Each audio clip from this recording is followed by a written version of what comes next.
Kembali lagi Anda menyaksikan Invest Time dan kita sudah di segmen terakhir sesuai janji saya tadi bahwa Mas Robert punya beberapa pemaparan menarik untuk kita semua. Tapi ditahan dulu, saya punya satu pertanyaan penutup. Mas Robert, jadi kalau misalkan nih tadi Mas Robert bilang di sektor Ramadan, di bulan Ramadan ini mungkin sektor konsumsi ataupun retail ini akan menarik. Tetapi sebenarnya udah price in dari beberapa bulan sebelumnya. Nah, tepat atau tidak untuk kita baru chip in ketika Ramadan tiba? Ya, saya rasa untuk beberapa saham masih oke ya, karena memang itu kan tadi saya paparkan secara trennya seperti itu. Jadi 2 bulan sebelumnya biasanya sudah naik.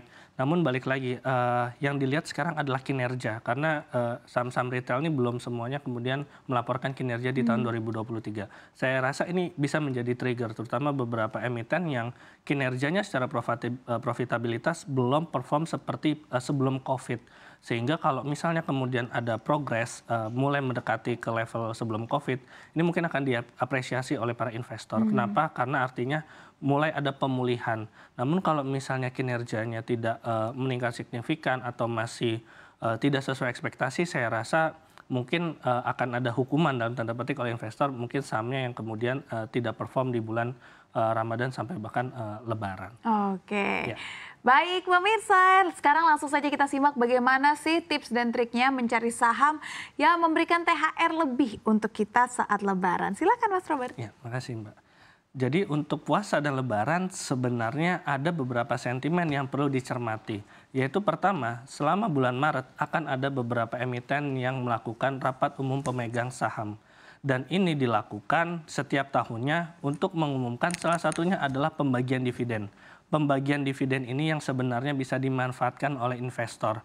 Karena pembagian dividen di tahun 2024 ini untuk beberapa emiten, seperti emiten-emiten big caps, kemungkinan besar itu akan jauh lebih tinggi dibandingkan pembagian dividen tahun 2023. Kenapa? Karena kinerjanya yang sangat-sangat impresif di tahun 2023. Kita bisa sebut BRI atau BNI, Mandiri, dan mungkin bisa jadi BCA juga akan memberikan dividen yang jumbo. Itu adalah salah satu cara untuk mendapatkan THR saham dari saham ketika bulan puasa dan Lebaran. Selain itu kita juga bisa mengamati sentimen terkini atau yang sedang berkembang. Misalnya saja mengenai The Fed, mengenai suku bunga, atau misalnya saja mengenai komoditas seperti emas, batu bara yang sedang naik signifikan harganya, sehingga itu bisa menjadi salah satu cara kita mendapatkan THR.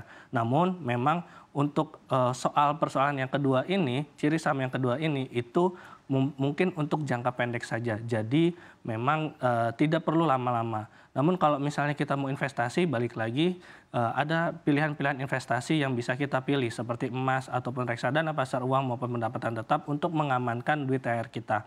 Ngomong-ngomong soal THR, jangan lupa untuk zakat, kemudian cicil kewajiban, lalu kemudian kita pilih untuk investasi atau menabung, baru kita pilih untuk konsumsi. Jangan kebalik, jangan konsumsi dulu baru bayar utang, tapi bayar utang dulu, zakat dulu, tabungan atau investasi dulu baru konsumsi, sehingga THR kita bisa lebih baik untuk kehidupan kita ke depan. Terima kasih.